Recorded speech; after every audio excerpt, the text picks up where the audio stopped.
ఈ నెల 18వ తేదీ అంటే మే 18వ తేదీ శనివారం వైశాఖ శుద్ధ దశమి రోజు శ్రీ పోతులూరి వీర బ్రహ్మేంద్ర స్వామివారి ఆరాధన.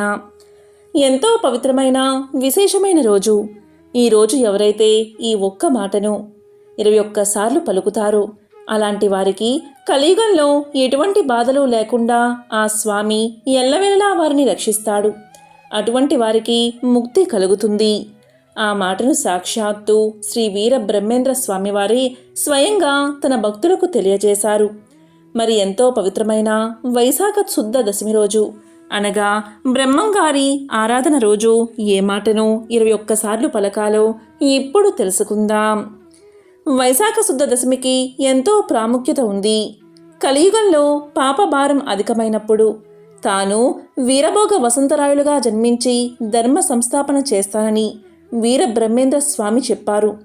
తనకు 85 ఏళ్ల వయసులో 1693 వైశాఖ శుద్ధ దశమి రోజు సజీవ సమాధి వహించి కలియుగ దైవంగా వెలుగొందారు. సరిగ్గా ఇదే రోజు అంటే వైశాఖ శుద్ధ దశమి రోజు శ్రీ పోతులూరి వీర బ్రహ్మేంద్ర స్వామివారు జీవ సమాధి అయిన స్థలం నేడు బ్రహ్మంగారి మఠంగా ఒక ప్రసిద్ధ క్షేత్రంగా వెలుగు పొందుతుంది. ఈరోజు వీర బ్రహ్మేంద్ర స్వామివారి ఆరాధన ఉత్సవాలు 5 రోజుల పాటు ఘనంగా నిర్వహిస్తారు. శ్రీ శ్రీ శ్రీ పోతులూరి వీర బ్రహ్మేంద్ర స్వామి పవిత్ర సంచారంతో పవిత్ర బోధనలతో ప్రసిద్ధమైన ఈ కంది మల్లేపల్లి దర్శనం సర్వపాపహరణంగా భక్తులు భావిస్తారు. భూలోకంలో మానవులు అధర్మ ప్రవర్తనతో పాపభీతి లేనివారి ఎన్నో మాయలతో మోసాలతో పలు పాపకార్యాలు చేస్తూ ఉండగా భూదేవికి పాప భారం పెరిగి శ్రీ మహావిష్ణువుకు మొరపెట్టుకుంది. అప్పుడు శ్రీ మహావిష్ణువు బ్రహ్మ మహేశ్వరులతో మాట్లాడి బ్రహ్మదేవుడు అన్నాజేగా మహేశ్వరుడు సిద్ధయ్యగా శ్రీ మహావిష్ణువు వీర బ్రహ్మేంద్ర స్వామిగా జన్మించి ప్రజలందరి అజ్ఞాన అంధకారాలను పారద్రోలుతూ కాలజ్ఞానాన్ని వివరిస్తూ శ్రీ మహావిష్ణువు వీర బ్రహ్మేంద్ర స్వామిగా భవిష్యత్ కాల జ్ఞానాన్ని ప్రజలకు అందజేశారు. గంగా నదీ తీరంలో బ్రహ్మాండపుర వాసులైన విశ్వ బ్రాహ్మణ పుణ్యదంపతులైన పరిపూర్ణయాచార్యులు ప్రకృతాంబలు సంతానార్థులై కాశీయాత్ర చేశారు. కాశీనగరంలో పరమశివుడు కల్లో కనిపించి విష్ణువు ఆమెకు కుమారుడుగా జన్మిస్తాడని తెలియచేశాడు. కొంతకాలానికి ప్రకృతాంబ గర్భాన్ని ధరించింది. 9 మాసాలు నిండుతున్న సమయంలో స్వగ్రామానికి బయలుదేరగా సరస్వతీ నదీ సమీపంలో మగబిడ్డను స్వస్థ స్త్రీ చాంద్రమానేన కీలకనామ సంవత్సర కార్తీక శుద్ధ ద్వాదశి నాడు ప్రసవించింది.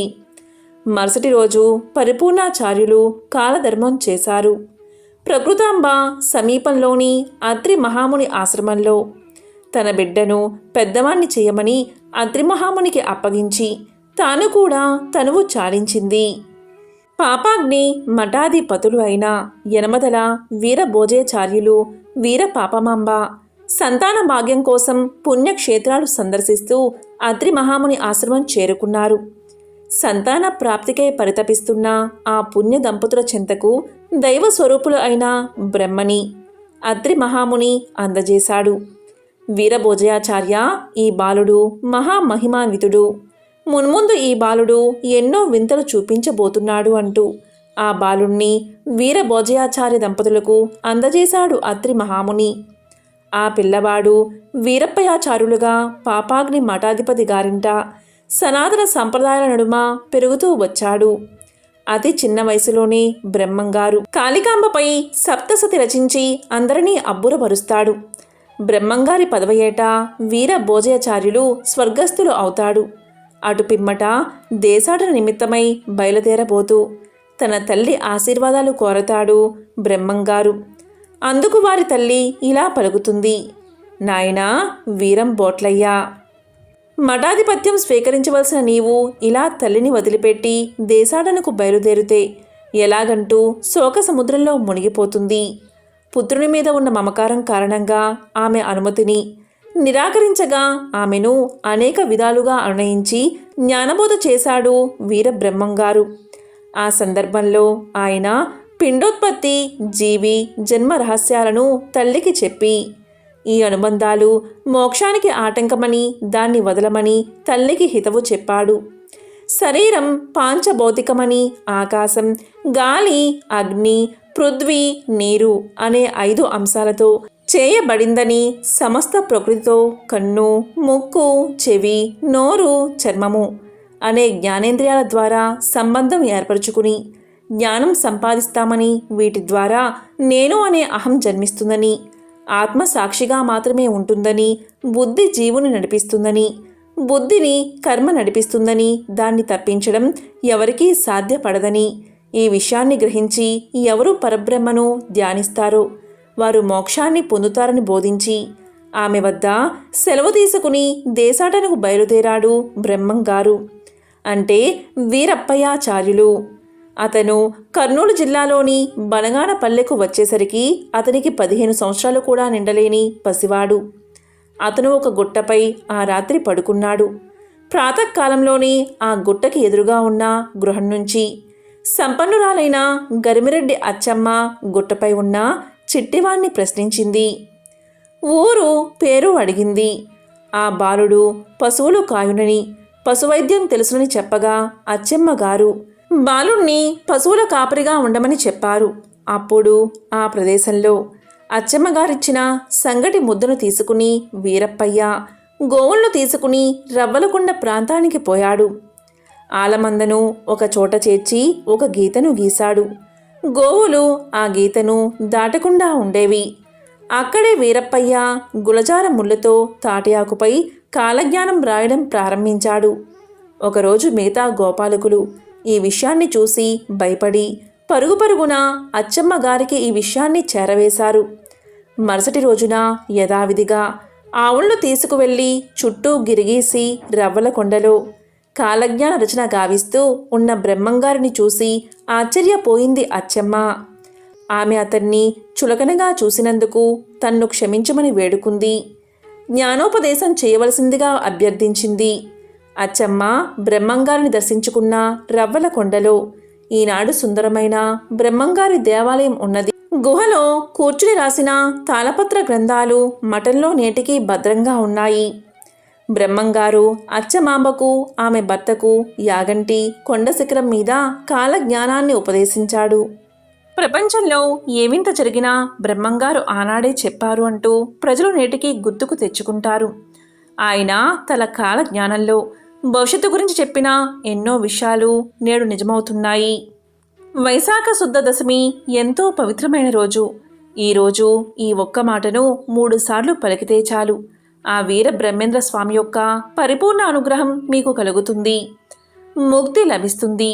శ్రీ వీర బ్రహ్మేంద్ర స్వామివారు తన శిష్యులకు స్వయంగా చెప్పిన ఆ మంత్రం ఏంటి అంటే, ఓం హ్రీం క్లీం శ్రీం శివాయ బ్రహ్మణే నమః. ఓం హ్రీం క్లీం శ్రీం శివాయ బ్రహ్మణే నమః అనే మంత్రాన్ని 108 సార్లు పఠిస్తే చాలు ఆ స్వామి యొక్క సంపూర్ణ అనుగ్రహం మీకు కలుగుతుంది. ఈ సందర్భంగా వీర బ్రహ్మేంద్ర స్వామివారు చేసిన కొన్ని మహిమల గురించి ఇప్పుడు తెలుసుకుందాం. అచ్చమ్మకు ఒక కుమారుడు ఉండేవాడు. అతనికి కంటి చూపు లేదు. ఎంతమంది వైద్యులకు చూపించినా చూపు రానే రాలేదు. అందరూ చూపు రాదని చేతులు ఎత్తేశారు. అప్పుడు అచ్చమ్మ వీర బ్రహ్మేంద్ర స్వామికి తన కుమారుడు గురించి చెప్పింది. దానికి వీర బ్రహ్మేంద్ర స్వామివారు తన జ్ఞాన నేత్రంతో చూసి అతనికి తన పూర్వజన్మ కర్మ వల్ల ఇలా చూపు పోయిందని చెప్పాడు. దీంతో అచ్చమ్మ తన కుమారుడికి చూపు తెప్పించమని వేడుకుంది. దానికి వీరబ్రహ్మం గారు ఇలా పలికారు, తల్లి, తగిన సమయంలో నేను ఆ పని చేస్తాను. అప్పటి వరకు నీవు ఓపికతో ఉండు అని చెప్పాడు. ఒకసారి అన్నాజయ అనే భక్తుడు బ్రహ్మంగారి మఠానికి వచ్చాడు. ఆయనకు తన కాలజ్ఞానాన్ని వినిపించి పూర్తయిన తర్వాత అచ్చమ్మను పిలిపించి, తల్లి, నీ కుమారుడు గత జన్మలో ఒక మహిళ యొక్క దృష్టి పోవడానికి కారణమయ్యాడు. కాబట్టే ఈ జన్మలో ఇలాంటి పరిస్థితి ఏర్పడింది. అయినా నేను అతనికి చూపు తెప్పించగలను అని చెప్పి ఆ కుమారుణ్ణి పిలిచి అతని నేత్రాలను తన చేతులతో తాకాడు. వెంటనే అతనికి చూపు వచ్చింది. దానికి అచ్చమ్మ ఎంతగానో సంతోషించింది. ఇక వీర బ్రహ్మేంద్ర స్వామివారు చూపిన మరొక మహిమ గురించి ఇప్పుడు తెలుసుకుందాం. ఒకరోజు వీర బ్రహ్మేంద్ర స్వామివారి మహిమల గురించి బనగానపల్లె నవాబు విన్నాడు. అతనికి నిజంగా మహిమ ఉందో లేదో తెలుసుకోవాలని నిర్ణయించుకున్నాడు. తన సేవకుల చేత బ్రహ్మంగారిని పిలిపించాడు. వీర బ్రహ్మేంద్ర స్వామివారు రాగానే స్వయంగా వెళ్ళి నమస్కారం చేసి స్వాగతం చెప్పాడు. తరువాత స్వామిని అంటే వీరబ్రహ్మంగారిని ఆసనంపై కూర్చోపెట్టాడు. తన సేవకులకు ఒక పళ్ళెంలో మాంసం పెట్టి గుడ్డ కప్పి తీసుకురమ్మని చెప్పాడు. ఆ పలహార పళ్ళాన్ని వీరబ్రహ్మేంద్ర స్వామివారి ఎదుట ఉంచాడు. అంతటా స్వామివారు ఆ పళ్ళెంపై ఉన్న వస్త్రాన్ని తీయగానే ఆ పలహారం నేను తింటాను అన్నాడు వీరబ్రహ్మంగారు. తరువాత అక్కడ ఉన్న సేవకుడు వస్త్రాన్ని తొలగించగానే ఆ పళ్ళెంలో పళ్ళు లడ్డూలు ఉన్నాయి. దాంతో నవాబు ఎంతో ఆశ్చర్యపోయాడు. ఆ విధంగా వీరబ్రహ్మంగారిని నిజంగా శక్తివంతుడని నమ్మాడు ఆ నవాబు. దీంతో తన్ని క్షమించమని వేడుకున్నాడు ఆ నవాబు. అతనికి కూడా కాలజ్ఞాన రహస్యాలు వివరించాడు వీరబ్రహ్మంవారు. స్వామి చూపించిన మరొక మహిమ గురించి ఇప్పుడు తెలుసుకుందాం. ఒకసారి వీరబ్రహ్మేంద్ర స్వామి దేశంలో పర్యటించాలని తన కోరికను భక్తులకు శిష్యులకు తెలియజేశాడు. కానీ వారందరూ అలా వెళ్ళడానికి ఒప్పుకోలేదు. కానీ అంతా ఆ సర్వేశ్వరుడి నిర్ణయం ప్రకారం జరుగుతుందని తన్ను ఆపవద్దని ప్రయాణమై కంది మల్లాయపాలెం చేరుకున్నాడు. ఆ ఊరు ఆయనకు బాగా నచ్చడంతో అక్కడే నివాసం ఏర్పాటు చేసుకున్నాడు. ఆయన వడ్రంగిలాగా జీవితాన్ని మొదలుపెట్టాడు. తన గురించి ఎవరికీ చెప్పుకోలేదు. ఇదిలా ఉంటే ఆ ఊరిలో ఒక అమ్మవారి గుడి ఉంది. ఆ గుడిలో ప్రతి సంవత్సరం వేలాది రూపాయల ఖర్చుతో జాతర జరగడం ఆనవాయితీ. దీనికోసం ఊళ్ళో ఉన్న వారందరూ చందాలు వేసుకునేవారు. ఆ విధంగా వడ్రంగి పనిచేసే బ్రహ్మంగారి వద్దకు చందాలు ఇవ్వమని పెద్దలు వచ్చారు. దాంతో బ్రహ్మంగారు తాను పేదవాడును అని తాను ఏమీ ఇవ్వలేనని చెప్పాడు. అలా అనగానే ఆ పెద్దలు ఆయన్ని ఎగతాళి చేశారు. దాంతో వీరబ్రహ్మేంద్ర స్వామి వారితో ఇలా పలికారు: పెద్దలారా, జాతర రోజు నేను గుడికి వస్తాను. అక్కడ అమ్మవారికి ఏదో ఒకటి ఇస్తాను. మీరందరూ అక్కడికి వస్తారు కదా అంటారు. ఆ ఊరి పెద్దలు మేమంతా అక్కడే ఉంటాం రమ్మంటారు. ఆ మాట ప్రకారం అందరూ కలిసి జాతర రోజు గుడి దగ్గరకు చేరుకున్నారు. అక్కడకు వీరబ్రహ్మేంద్ర స్వామివారు కూడా వచ్చారు. అందులో ఒక పెద్దాయన చుట్టుకుంటూ అగ్గిపెట్టె కోసం జేబులు వెదుకుతూ బ్రహ్మంగారితో ఇలా పలికాడు: ఏదో ఇస్తానన్నావుగా, ఇవ్వు అంటాడు.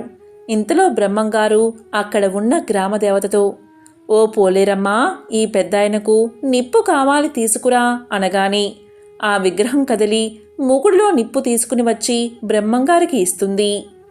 ఈ విషయాన్ని చూసిన ఆ ఊరి పెద్దలు ఇతనికి ఎంతో మహిమ ఉందని నమ్ముతారు. ఈ విధంగా చుట్టుపక్కల ప్రజలందరికీ జరగబోయే విషయాల గురించి బోధిస్తాడు బ్రహ్మంగారు. స్వామివారు చూపిన మరొక మహిమ గురించి ఇప్పుడు తెలుసుకుందాం. శ్రీ వీర బ్రహ్మేంద్ర స్వామివారు కంది మల్లాయపాలెంలో కొంతకాలం గడిపిన తర్వాత మళ్ళీ తన దేశాటన కొనసాగించాడు. అలా వెళ్తూ పెద్ద కోమెర్ల అనే ఊరు వెళ్ళాడు. ఆ ఊరిలో నివాసం ఏర్పాటు చేసుకున్నాడు. తన గురించి ఎవరికీ చెప్పకుండా జీవనం కొనసాగించాడు. ఆ ఊరిలో ఒక భూస్వామి దీర్ఘకాల వ్యాధితో బాధపడుతూ మరణించాడు. అతన్ని శ్మశానానికి తీసుకువెళ్తూ దారిలో బ్రహ్మంగారి ఇల్లు దాటారు. అది చూసిన బ్రహ్మంగారు ఏమైంది అని అడిగారు. దానికి వారు అతను మరణించాడు, దహనం చేయడానికి శ్మశానానికి తీసుకుపోతున్నాం అని సమాధానం చెప్పారు.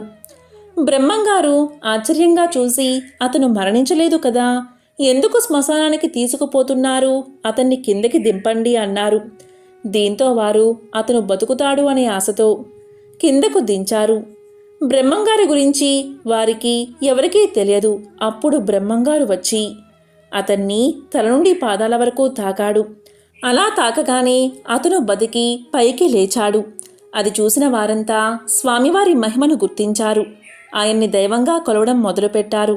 ఇక వీర బ్రహ్మేంద్ర స్వామివారు చూపిన మరొక మహిమ గురించి తెలుసుకుందాం. వీర బ్రహ్మేంద్ర స్వామివారి మహిమలు తెలిసి ఊళ్ళో కొందరు సహించలేక ఎగతాళి చెయ్యాలని నిర్ణయించుకున్నారు. ఒక బతికి ఉన్న వ్యక్తిని పాడి మీద పడుకోబెట్టి బ్రహ్మంగారి దగ్గరకు తీసుకువెళ్ళి బతికించమన్నారు. అంతటా బ్రహ్మంగారు అతని నాడితాకి చూడగానే బతికే ఉన్నాడు. ఇదంతా ఆకతాయిల పని అనుకుని చనిపోయిన వ్యక్తిని ఎలా బతికిస్తాను, శ్మశానానికి తీసుకుపోండి అన్నాడు బ్రహ్మంగారు. వాళ్ళు వీర బ్రహ్మేంద్ర స్వామిని అవమానించాలని చనిపోయినట్టు నటిస్తున్న వ్యక్తి కట్లు విప్పి లెగమన్నారు. కానీ అతను లేవలేదు. అతను నిజంగానే చనిపోయాడు. నిజంగా చనిపోవడంతో దానికి వారు భయపడి వీర బ్రహ్మేంద్ర స్వామి దగ్గరకు వెళ్ళి చేసిన తప్పు క్షమించమని వేడుకోగా అంతటా బ్రహ్మంగారు వారికి కొన్ని మంచి మాటలు చెప్పి చనిపోయిన వ్యక్తి తలను పట్టుకోగానే ఆ వ్యక్తి ప్రాణాలతో లేచాడు. అంతటా ఆ గ్రామస్తులు బ్రహ్మంగారి మహిమను తెలుసుకుని ఎంతో సంతోషించారు. ఒకసారి బ్రహ్మంగారు శిష్యులతో కలిసి తన ప్రయాణాన్ని కొనసాగిస్తున్నారు. అలా ప్రయాణిస్తూ బాగా అలసిపోయి ఒక ప్రదేశంలో ఆగారు. అప్పుడు బ్రహ్మంగారు ఒక శిష్యుడితో మరికొద్ది సేపట్లో ఒక అద్భుతం జరగబోతుందని తెలియచేశారు. అంతలో ఇద్దరు భార్యాభర్తలు దూరంగా కనిపించారు. వారిని చూసి వీర బ్రహ్మేంద్ర స్వామి శిష్యుడు సిద్ధయ్యతో మరియు అందరి శిష్యులతో కలిసి వారి దగ్గరకు వెళ్ళాడు. అక్కడకు వెళ్ళి చూడగా ఒక బ్రాహ్మణ స్త్రీ కుష్ఠిరోగి అయిన తన భర్త కనిపించారు. తన భర్తను ఒడిలో ఉంచుకుని ఏడుస్తూ కనిపించింది ఆమె. అప్పుడు స్వామి, ఏమమ్మా, మీరు ఎక్కడి నుండి వచ్చారు, ఎక్కడికి వెళ్తున్నారు, ఈ వ్యాధి ఎలా వచ్చింది అని వివరాలు అడిగి తెలుసుకున్నాడు. అప్పుడు ఆ బ్రాహ్మణ స్త్రీ జరిగిందంతా వివరించింది. దాంతో స్వామివారు ఇలా పలికారు, మీ గత జన్మ పాపం వల్లే ఈ వ్యాధి అతనికి సోకింది. నేను ఆ పాపాల నుంచి విముక్తి చేస్తాను అని చెప్పాడు. తరువాత కుష్ఠిరోగిని తన చేతితో తాకాడు. దాంతో ఆ బ్రాహ్మణుడి కుష్ఠి వ్యాధి పూర్తిగా తగ్గిపోయింది. తరువాత ఆ దంపతులకు పంచాక్షరి మంత్రాన్ని ఉపదేశించి జపించమని చెప్పాడు. దాంతో వారు, స్వామి, మాకు మీరు చేసిన సహాయం ఎప్పటికీ మర్చిపోలేము. మీరు మా ఊరికి మాతో పాటు రావాలి. మా ఊరి వారందరికీ జ్ఞానాన్ని కలిగించాలి అన్నారు. దానికి వీరబ్రహ్మేంద్ర స్వామి, ఇప్పుడు నేను దేశ పర్యటనలో ఉన్నాను. తగిన సమయం వచ్చినప్పుడు మీ ఊరికి వస్తాను అని వారికి చెప్పి పంపించాడు. వీర బ్రహ్మేంద్ర స్వామి తన దేశ సంచారంలో భాగంగా ఒకరోజు నంద్యాల చేరుకున్నారు. ఆ దగ్గరలో ఒక గ్రామంలో విశ్రాంతి తీసుకోవాలని నిర్ణయించుకున్నాడు. ఆ ఊరిలో ఉన్న ఒక విశ్వ బ్రాహ్మణుల ఇంటికి వెళ్ళి కొంచెం మంచినీళ్ళు ఇవ్వమని అడిగాడు. ఆ విశ్వ బ్రాహ్మణుడు తన పనిలో నిమగ్నమై ఉండడం వల్ల దగ్గరలో బావి దగ్గర తాగు అని చెప్పాడు. కానీ బ్రహ్మంగారు ఆ మాటలు పట్టించుకోకుండా మళ్ళీ మంచినీరు ఇవ్వమని అడిగారు. దాంతో ఆ బ్రాహ్మణుడికి కోపం వచ్చి కొలిమిలో కరుగుతున్న లోహాన్ని మోసుతో సహా తీసుకువచ్చి స్వామికి ఇచ్చి దాహం తీర్చుకోమన్నాడు. అతని అహంకారం పోగొట్టడానికి వీర బ్రహ్మేంద్ర స్వామి ఆ మూసను చేతితో తీసుకుని లోహాన్ని మంచినీరు వలె తాగాడు. అది చూసిన ఆ విశ్వ బ్రాహ్మణుడికి భయం వేసింది. ఆ వీర బ్రహ్మేంద్ర స్వామి మామూలు మనిషి కాదని గ్రహించి శరణు వేడుకున్నాడు. అప్పుడు స్వామి చిరునవ్వు నవ్వి, నాకు ఎవరి మీద అహంకారం ఉండదు, కేవలం అజ్ఞానం మీదే అహంకారం ఉందని చెప్పాడు. ఆ అజ్ఞానం సత్యాన్ని తెలుసుకోవడం ద్వారా నశిస్తుంది. ఇప్పుడు నేను ఈ విషయంలో చేసింది అదే, కాబట్టి జరిగిందంతా మర్చిపోయి ఇక నుంచైనా మంచిగా జీవించు అని పలికాడు. అంతటా అతను, నా అజ్ఞానాన్ని తొలగించి నాకు జ్ఞానబోధ చేసినందుకు ఎంతో ధన్యుణ్ణి అయ్యాను. నన్ను మీ శిష్యుడిగా స్వీకరించమని వేడుకోగా దానికి వీర బ్రహ్మేంద్ర స్వామివారు సరే అని ఒప్పుకున్నారు. వీర బ్రహ్మేంద్ర స్వామి తన పర్యటనలో భాగంగా విజయవాడ చేరి కృష్ణానది తీరాన ఉన్న కనకదుర్గమ్మను దర్శించుకుని ఆ తరువాత అక్కడి నుంచి బయలుదేరి రాజమండ్రి, వరంగల్ తిరిగారు. వరంగల్ నుంచి హైదరాబాద్ చేరారు. అప్పటికే హైదరాబాద్ నవాబు బ్రహ్మంగారి గురించి తెలుసుకున్నాడు. వీర బ్రహ్మేంద్ర స్వామితో మాట్లాడాలి అనుకున్నాడు. స్వామివారు హైదరాబాద్ వచ్చారని తెలుసుకుని తాను ఆయనతో మాట్లాడాలని కోరుతూ కబురు పంపారు. హైదరాబాద్ నవాబు ఆహ్వానం మేరకు స్వామి నవాబును కలిశారు. అక్కడకు రాగానే నవాబు బ్రహ్మంగారితో ఇలా అన్నాడు, నాకు మీపై నమ్మకం లేదు. నీవు జ్ఞానివే అయితే అయి ఉండొచ్చు, కానీ దైవాంశ సంభూతుడిగా నమ్మలేను. నాకు మీరు ఏమైనా మహిమలు చూపితే నేను నమ్ముతాను, మీ భక్తునిగా మారతాను అంటాడు. మహిమలు ప్రచారం చేసుకోవడం స్వామికి ఇష్టం లేకపోయినా తన శక్తిని చూపాలని నిర్ణయించుకున్నాడు. ఒక గిన్నెలో నీటిని తెప్పించమని నవాబును ఆదేశించాడు. సేవకుడు తెచ్చిన నీటిని ప్రమిదలో పోశాడు. తరువాత దాన్ని వెలిగించాడు. ఆ ప్రమిద దివ్యకాంతులతో వెలుగు పొందింది. అది చూసిన నవాబు ఎంతో ఆశ్చర్యపోయాడు. తర్వాత నవాబు తన్ని క్షమించమని వేడుకుని భక్తుడిగా మారిపోయాడు. ఇక వీర బ్రహ్మేంద్ర స్వామివారు చూపిన ఇంకొక మహిమ గురించి ఇప్పుడు తెలుసుకుందాం. వీర బ్రహ్మేంద్ర స్వామి తన శిష్యుడు సిద్ధయ్యకు శరీరం గురించి, కుండలిని శక్తి గురించి వివరిస్తూ ఉండగా అక్కయ్య అనే వ్యక్తి ఇదంతా రహస్యంగా వింటాడు. అతను అమాయకత్వంతో బ్రహ్మంగారు చెప్పిన దాన్ని బట్టి శరీరంలో చాలా అద్భుతాలు ఉన్నాయని, వాటిని చూడాలి అనుకుని ఇంటికి చేరుకున్నాడు. అక్కడ నిద్రిస్తున్న తన భార్య శరీరాన్ని కత్తితో నరికేశాడు. అందులో తనకు ఏదైనా అద్భుతం కనబడుతుందేమో అని చూశాడు. కానీ కక్కయ్యకు రక్త మాంసాలు తప్ప ఏమీ కనబడలేదు. దాంతో అయ్యో, వారిద్దరి మాటలు విని నా భార్యను చంపుకున్నాను. నాకు దేవుళ్ళు ఎవరూ కనిపించలేదు. పైగా నా మంచి కోరే నా భార్య ప్రాణం పోయింది. బ్రహ్మంగారికి జరిగిందంతా చెప్పి అతన్ని నిలదీస్తానని స్వామి దగ్గరకు వెళ్ళి జరిగిందంతా వివరించి ఆయన్ని దూషించడం మొదలుపెట్టాడు.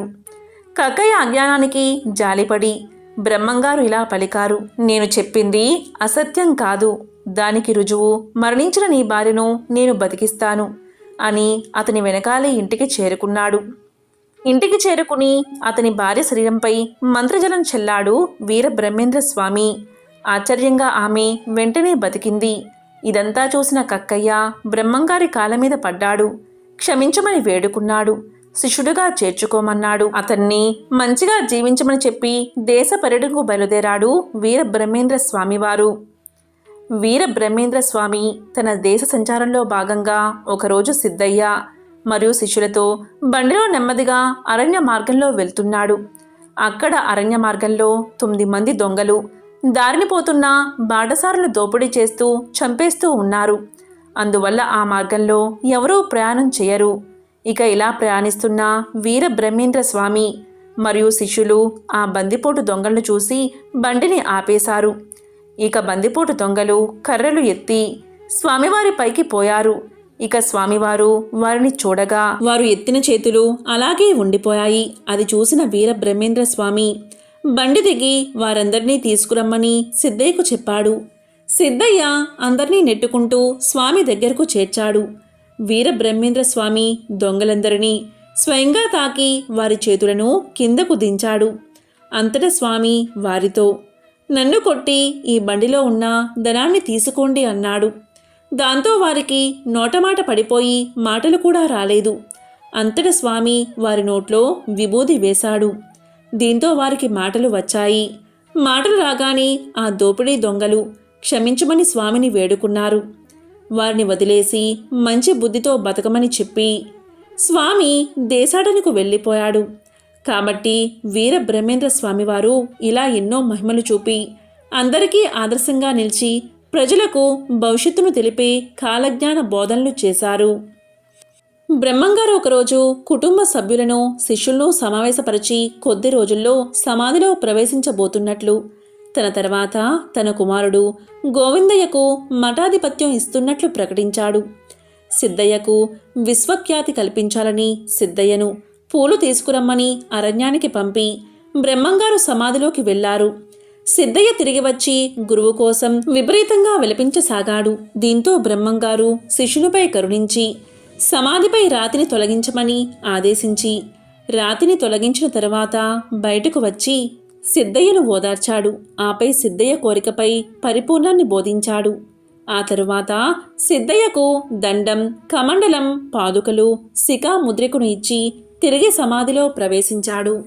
శ్రీ వీర బ్రహ్మేంద్ర స్వామివారి కాలజ్ఞాన చరిత్రను విన్నంతని సకల దరిద్రాలు తొలగి సకల శుభాలు కలుగుతాయి.